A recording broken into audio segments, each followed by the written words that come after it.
Toyota Supra MK3. The forgotten hero that paved the way.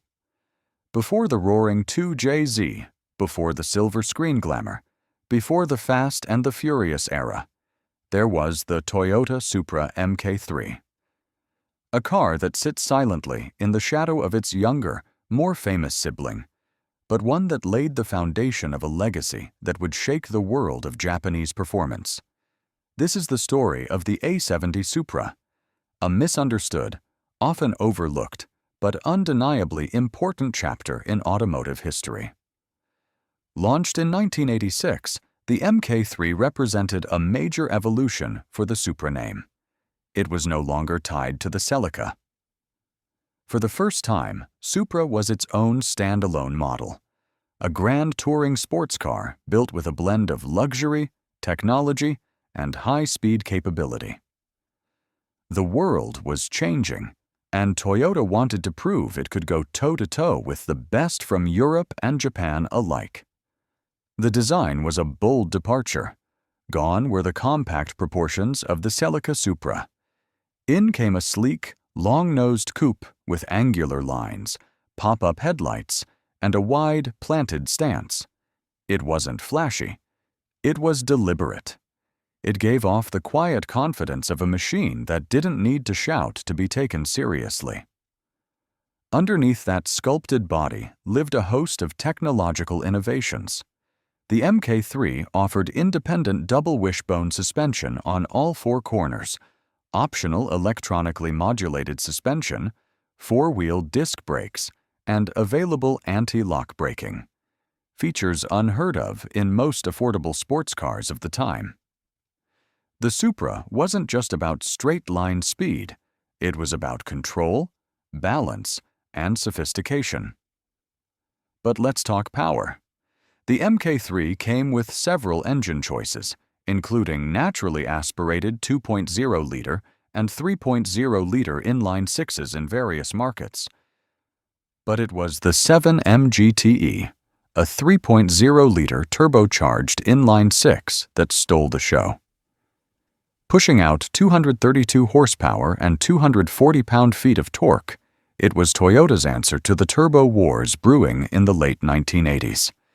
It wasn't the lightest sports car, but it had guts, and a growl that hinted at something more. That power was delivered through a 5-speed manual transmission or a 4-speed automatic, and the MK3's rear-wheel drive layout meant driving purists had something to get excited about. 0 to 60 times hovered around 6.5 to 7 seconds.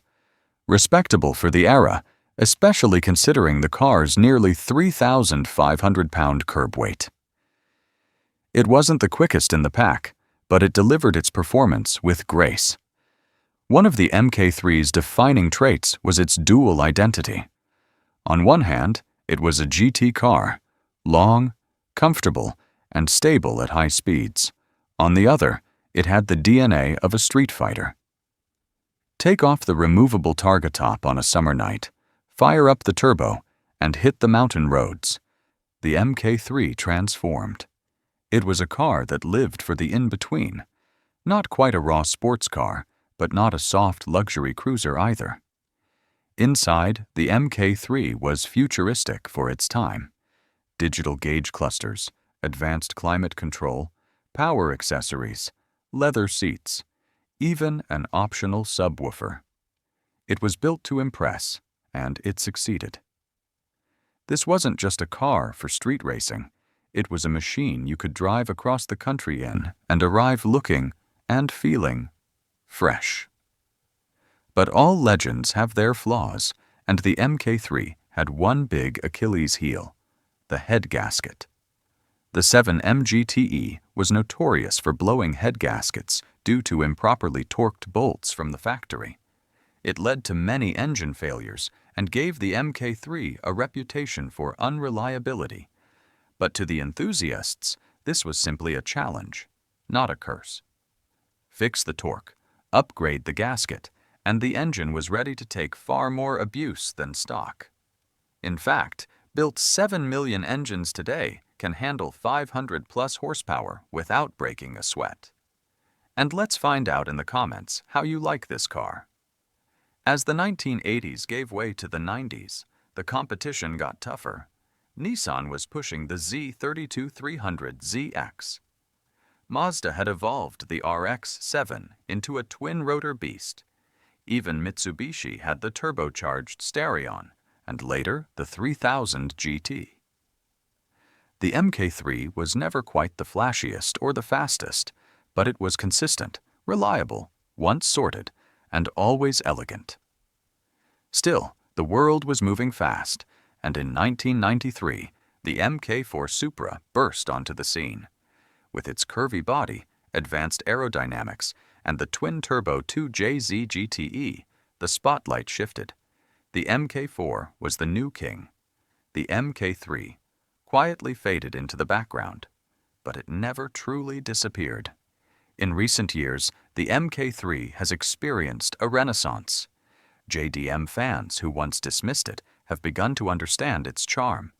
It's become a cult classic, appreciated not just as a prequel to the MK4, but as its own unique creation. It's no longer the Supra before the real Supra. It's the first Supra to be a Supra. Collectors are now hunting clean MK3s, the ones that weren't abused, hacked up, or left to rust. Prices are climbing. Restorations are happening.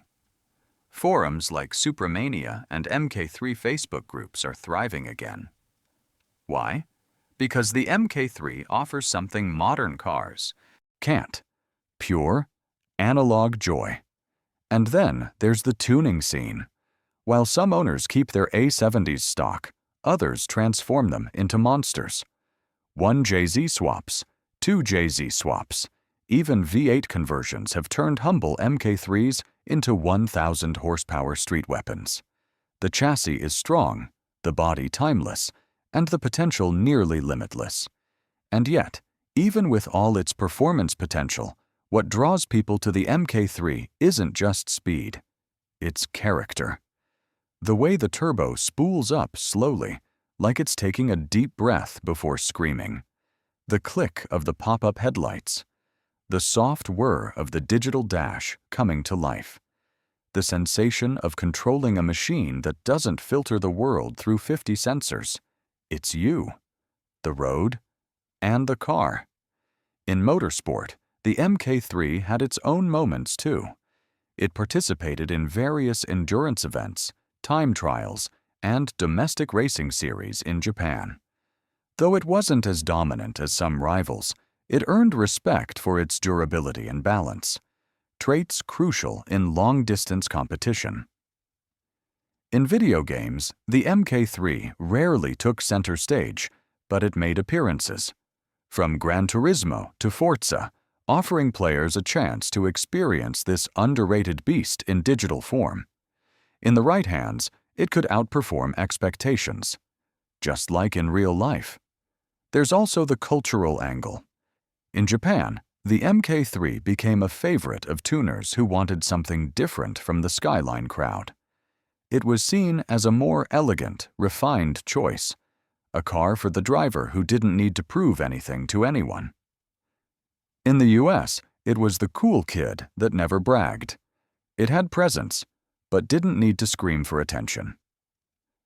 Today, walking up to a well-kept MK3 is like stepping back in time. The body lines are still gorgeous. The proportions are spot on. And when that engine starts, whether stock or swapped, you know you're in for something special. Because the Toyota Supra MK3 isn't just a car, it's a time capsule. It's a statement. It's the beginning of a legend that would go on to conquer the world. So the next time someone asks about the Supra legacy, tell them this. It didn't start with Paul Walker. It didn't start with a 2JZ. It started with this. The A70, the MK3, the forgotten hero, and the heart of a legend.